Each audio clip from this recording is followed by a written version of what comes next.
সংসদ সদস্যদের দলীয় পজিশনের বিপক্ষে ভোট দেবার অধিকার থাকা উচিত না। সংসদ সদস্য দলীয় ব্যানারে নির্বাচিত হবার পরেও সেই দলের দলীয় প্রস্তাবনা অথবা বিলের বিপক্ষে কোনো সংসদ সদস্য ভোট দিতে পারবেন কিনা, পারলে কোন কোন ক্ষেত্রে পারবেন, এই জিনিসটাকে বলা হচ্ছে ফ্লোর ক্রসিং অথবা হচ্ছে ৭০ অনুচ্ছেদ। আমরা শুরু থেকেই বলেছি যে এবি পার্টি দুইটা বিষয়ে সংসদ সদস্যদের দলীয় পজিশনের বিপক্ষে ভোট দেবার অধিকার থাকা উচিত না।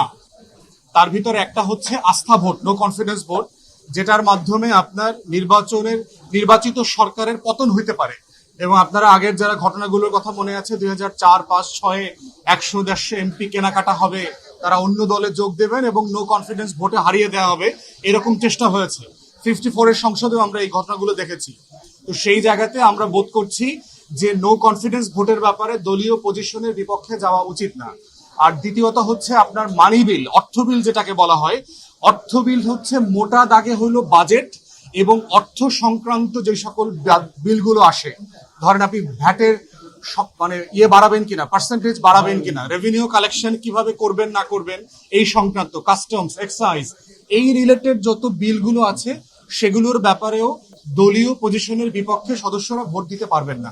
কারণ হচ্ছে এটা হচ্ছে আমাদের রাষ্ট্রের ক্যালেন্ডারের সবচেয়ে গুরুত্বপূর্ণ জায়গা, যেই জায়গাটা যদি হেরফের হয় তাহলে সরকার দায়িত্ব পালন করতে পারবে না, স্টেট গভর্ন করতে পারবে না।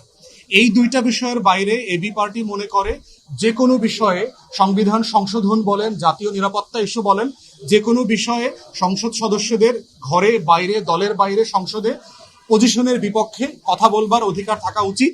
এবং সেটা না থাকলে যে ডেমোক্রেটিক প্র্যাকটিস আছে সেই অভ্যেসটা লঙ্ঘিত হবে, বাধাগ্রস্ত হবে।